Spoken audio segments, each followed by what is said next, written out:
ये शब्द दिखने में जितना छोटा और सिंपल लगता है, असल में उतना ही खतरनाक और पावरफुल है। अगर तुम मुझसे पूछो कि इस ब्रह्मांड की सबसे पावरफुल फोर्स कौन सी है, तो मेरा जवाब होगा ईगो। एक ऐसी ताकत जो किसी भी इंसान से कुछ भी करवा सकती है, गरीबी से बाहर निकलने से लेकर गलत लोगों से रिश्ते तोड़ने तक, अपने रिश्तेदारों को चुप करवाने से लेकर अपनी ब्लड लाइन का सबसे सक्सेसफुल इंसान बनने तक, एक मजबूत फिजिक बनाने से लेकर अपनी पूरी पर्सनैलिटी को बदलने तक। अगर तुम अपनी ईगो को सही डायरेक्शन दे दो तो तुम अपनी औकात से बड़े सपने भी अचीव कर सकते हो। और मैं दोबारा कह रहा हूँ कुछ भी, लेकिन इसके लिए तुम्हें ईगो को समझना पड़ेगा, डिकोड करना पड़ेगा, और वही मैं इस वीडियो में स्टेप बाय स्टेप बताने वाला हूँ। तो एक भी स्टेप मिस मत करना। सबसे पहले समझते हैं ईगो होता क्या है।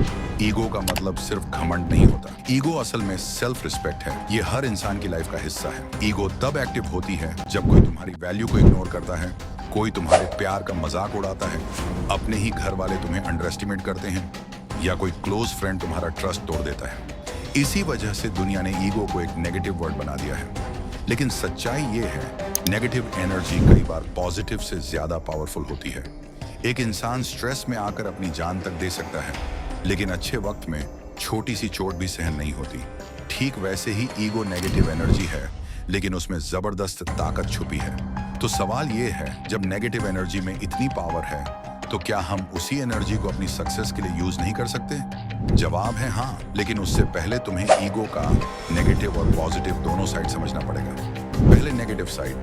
कभी नोटिस किया है, जब ईगो हर्ट होती है तो हम खुद के लिए नहीं, दुनिया को प्रूव करने के लिए जीने लगते हैं। ईगो तुम्हें अंधा बना देता है। तुम मानते ही नहीं कि तुम गलत हो सकते हो। एडवाइस तुम्हें इंसल्ट लगती है, सजेशन तुम्हें नीचा दिखाने वाले लगते हैं। तुम्हें लगता है सब तुम्हारे अगेंस्ट हैं। तुम्हारा दोस्त बात करना चाहता है, लेकिन ईगो कहता है अगर मैं पहले मैसेज करूंगा तो छोटा पड़ जाऊंगा। सोचो ईगो कितनी छोटी चीज पर ट्रिगर हो जाता है। एक मैसेज, एक माफी, और उसी ईगो की वजह से एक रिश्ता, एक मौका, एक अपॉर्चुनिटी चुपचाप हाथ से निकल जाती है। सच्चाई यह है, ईगो सक्सेस से ज्यादा फेल्योर देता है।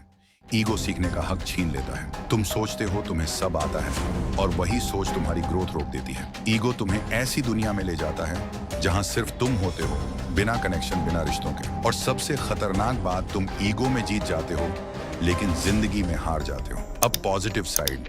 ईगो हमेशा दुश्मन नहीं होता। जब दुनिया तुम्हें नीचा दिखाने की कोशिश करती है, तब तुम्हारा ईगो तुम्हें याद दिलाता है, मैं उतना छोटा नहीं हूं जितना ये लोग समझते हैं। जब सब कहते हैं तू नहीं कर पाएगा, तब वही ईगो अंदर से आवाज देता है, वॉच मी। ईगो वो फ्यूल बन सकता है जो तुम्हें थकान में भी रुकने नहीं देता। जब मोटिवेशन खत्म हो जाता है, तब ईगो ही अंदर आग जलाए रखता है। ईगो तुम्हें एक आइडेंटिटी देता है। यह एहसास दिलाता है कि मैं किसी काम का हूँ, मैं अपने सपनों के लायक हूँ। जब कोई तुम्हारी सेल्फ रिस्पेक्ट तोड़ने की कोशिश करता है, तब ईगो तुम्हारी शील्ड बन जाता है। वो कहता है मैं अपनी वैल्यू जानता हूँ और मैं किसी के शब्दों से डिफाइन नहीं होता। अब सवाल, ईगो को कंट्रोल कैसे करें? पहला स्टेप, एक्सेप्टेंस। मान लो कि तुम्हारे अंदर ईगो है, सबके अंदर होती है, फर्क बस इतना है कि तुम उसे कंट्रोल करते हो या वो तुम्हें। दूसरा स्टेप, लर्निंग माइंडसेट। हर सिचुएशन में पूछो मैं यहाँ से क्या सीख सकता हूँ। ईगो कहता है मुझे सब पता है, ग्रोथ कहती है मुझे और सीखना है। तीसरा स्टेप, फीडबैक। जो लोग तुम्हें सच बताते हैं वो तुम्हारे दुश्मन नहीं, तुम्हारे मिरर होते हैं। चौथा स्टेप, साइलेंस। हर बात का जवाब देना जरूरी नहीं, कभी कभी चुप रहना सबसे बड़ा ईगो कंट्रोल होता है। जब तुम प्रूव नहीं करते तो तुम्हारे एक्शन बोलते हैं। ईगो को तोड़ने की जरूरत नहीं है,